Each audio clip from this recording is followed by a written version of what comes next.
Hello and welcome to the second part of this video series. Today I'm going to be talking about the second chapter of Donna Tartt's book, The Secret History, and explaining every reference in that chapter. And now we're on to chapter 2.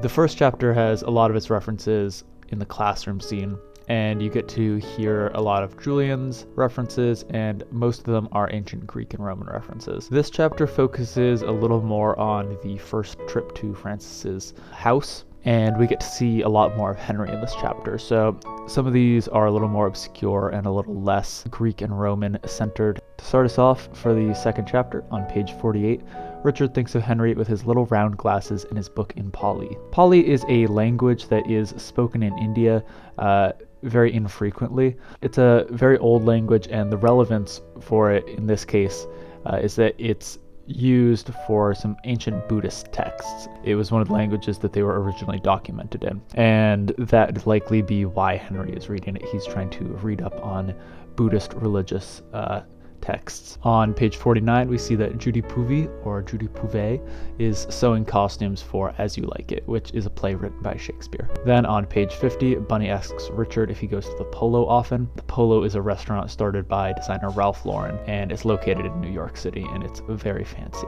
Bunny then says that his father likes the Oak Bar at the Plaza. This is a famous restaurant and bar in the Plaza Hotel in New York. It used to be very distinguished and expensive, and that's what Bunny would have been referring to, but it closed in 2011 after a change of management that led to a whole bunch of issues. But it's still used sometimes for individual parties and movie scenes, and you can actually see it show up in a lot of old movies. Famously, it's in Alfred Hitchcock's North by Northwest. Oh, well, I just did something pretty stupid. I told my secretary to call Mother, and I realized she won't be able to reach her where she is. Bunny on page 52 mentions Art Pepper in the context of trying to set the mood for a date. Art Pepper was a famous American jazz musician. On page 52, when talking about all the languages that Henry knows, Bunny says that Henry should just use Berlitz records to learn languages instead of studying Coptic and Sanskrit. Berlitz records are like old school Rosetta Stone CDs, which is just another way of like learning languages, or I guess it's like Duolingo. Rosetta Stone CDs might even be a little old school as a reference these days. And then the languages that he talks about Henry learning, Coptic was an Egyptian language, and it's now only used in religious services. And Sanskrit, like Pali, which I mentioned earlier, is an Indian language, and it's relevant because of its use for religious writings, particularly Hindu writings. And so we're actually getting a little picture of what Henry is studying here with these references. It seems he's particularly interested, at the moment at least, in religious studies and scholarship in India. On page 53, Bunny says that Henry is from the Show Me state, and he says he's a St. Louis boy like old Tom Elliott. Tom Elliott is the first name of T.S. Eliot, and so Bunny is trying to seem sophisticated and upper crusty by letting us know that he doesn't just call him T.S. Eliot, he knows his full name. And the Show Me state is Missouri. On page 53, Richard asks Bunny if he's been to Henry's house, and Bunny says he's so secretive you'd think it was the Manhattan Project or something. The Manhattan Project was the secret project to build the first nuclear bomb during World War II. I think they made a movie about that or something. On page 54, Bunny calls Henry a regular Teddy Roosevelt, overcoming obstacles and all. And this is in reference to the unspecified accident that Henry had at some point in his childhood that left him with scars and migraines. And this is relevant to Teddy Roosevelt because Teddy Roosevelt had asthma when he was young, and that was something that he struggled with because the treatments just weren't that great back then. On page 56, Richard says he went on a date with a girl who was nothing more than a lowbrow pop psychology version of Sylvia Plath. I think this is maybe the funniest original thought that Richard has, even if it is wrapped up in a reference. Sylvia Plath was a Massachusetts poet and author.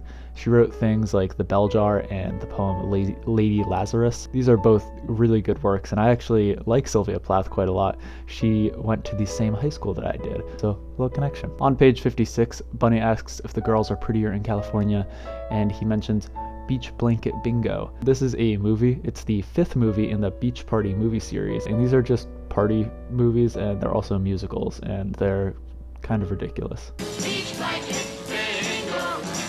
Beach blanket bingo. Beach blanket bingo.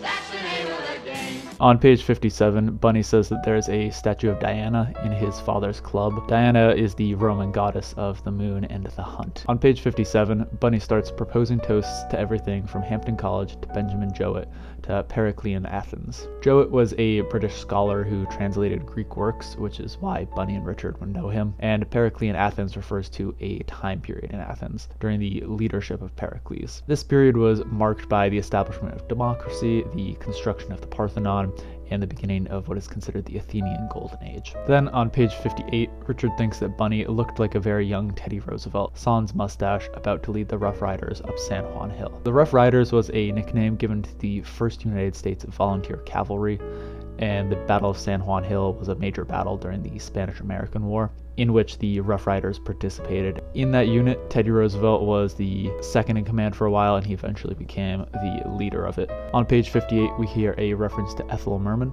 She was an American actress and singer who won a Grammy and a Tony.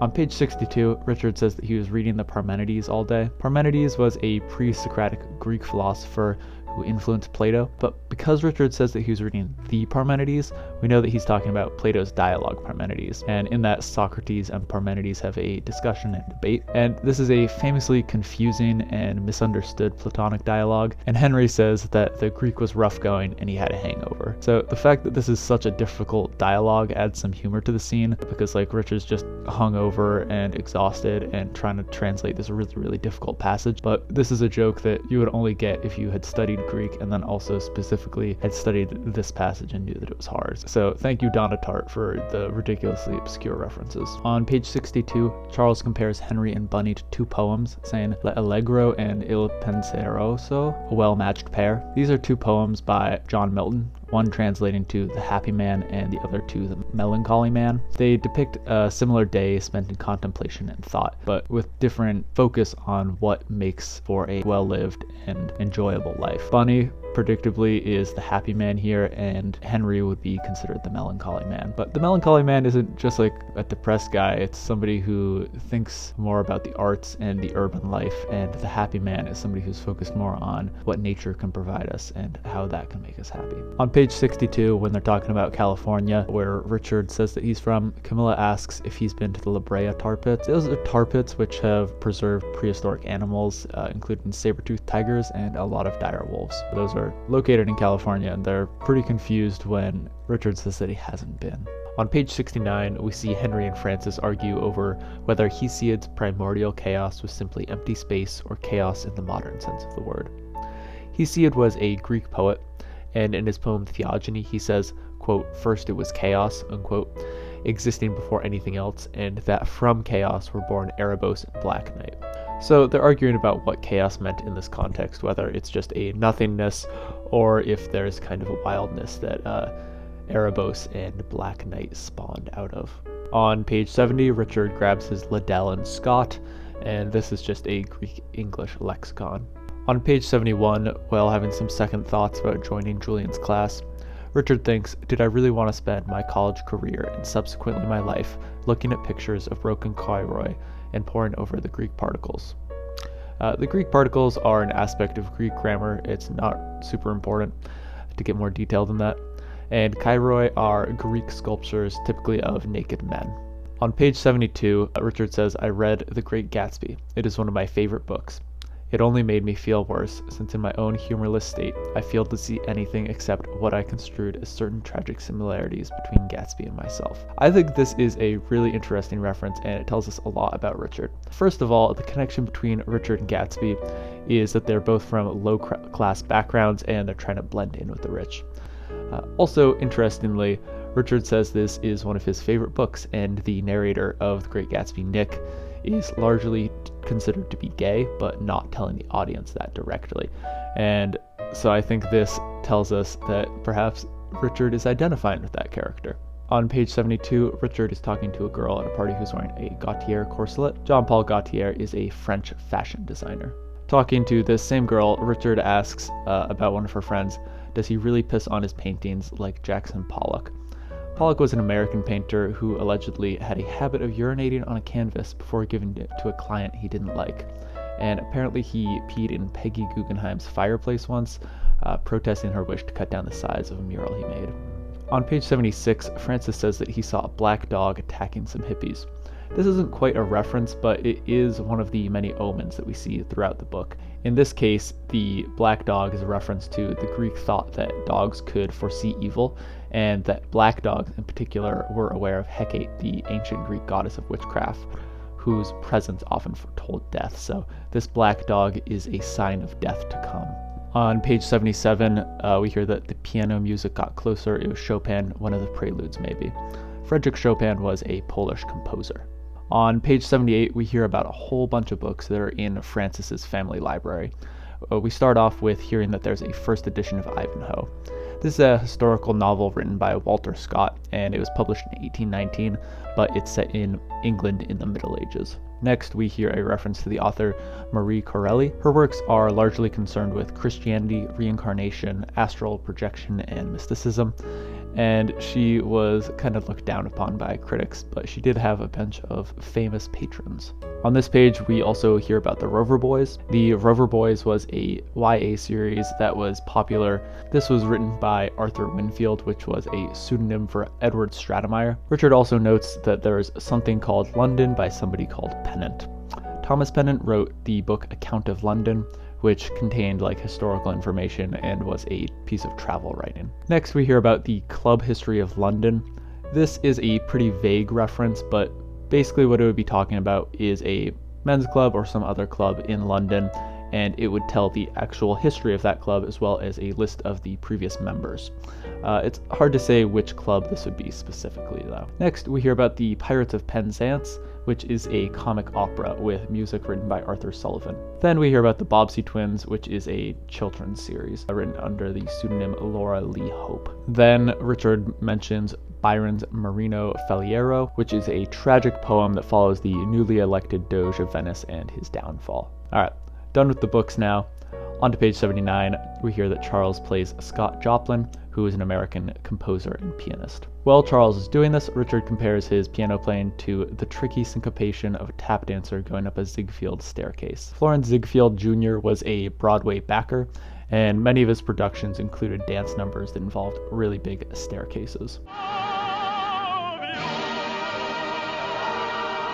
Then we hear a bit of a discussion about what was played while the Titanic was going down, and we have a reference to Auld Lang Syne. It's a Scottish song, and it's often heard at funerals, graduations, and other just farewells or endings to things. While walking the property, we mention a mock Tholos, Doric by the way of Pompeii, and a Stanford White and D.W. Griffith and Cecil B. DeMille. So this is a whole bunch of references. A Tholos in ancient Greek architecture is a circular building with a conical or vaulted roof. Then Stanford White was a prominent American architect who designed many houses for the wealthy. D.W. Griffith was an American film director. He made The Birth of the Nation, which you might have heard about, and the movie Intolerance. Cecil B. DeMille was also an American director and producer, and he mainly made historical and religious epics. Then, on to page 81, we get more Henry time. Henry talks about Catovillani, or late Byzantine painting, or head hunting in the Solomon Islands. The Catovillani were a Celtic tribe or state of southeastern Britain before the Roman conquest. The late Byzantine era was the middle of the 13th to the middle of the 15th century CE, and this is the territory that they had.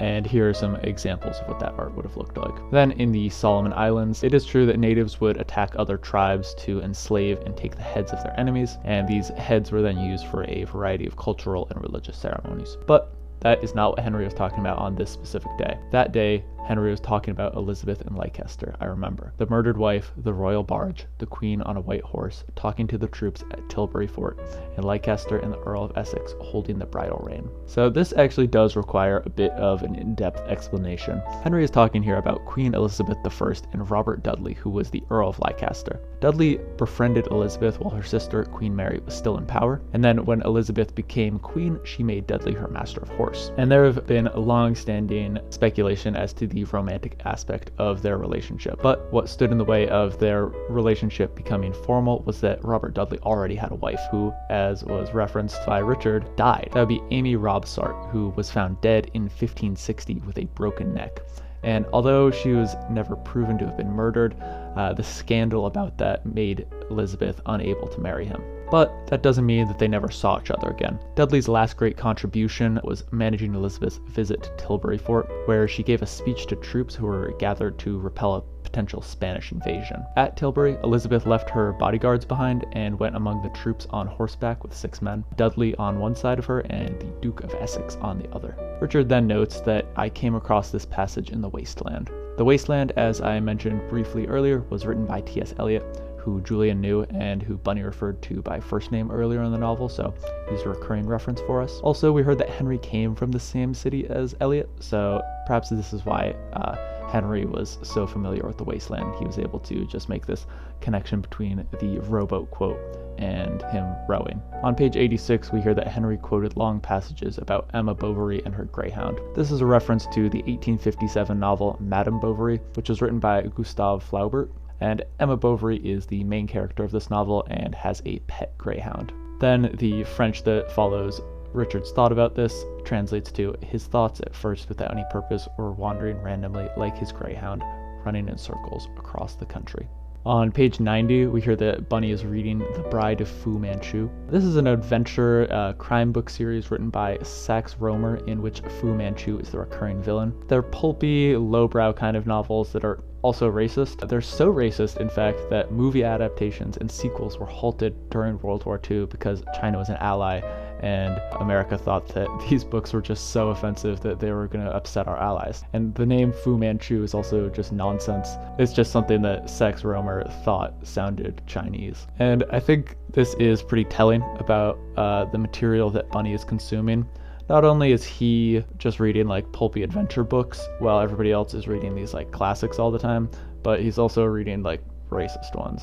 On page 92, we hear The Farmer in the Dell referenced. That's just a children's song.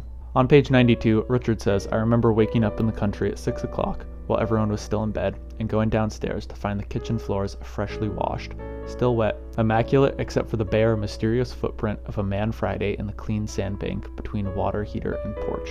This is a reference to the novel Robinson Crusoe by Daniel Defoe. In the novel, Crusoe is stranded on a desert island, and he discovers that the island is actually inhabited when he comes across a set of footprints in the sand. The footprints end up belonging to a man who Crusoe takes on as his servant/slave, and whom he names Friday.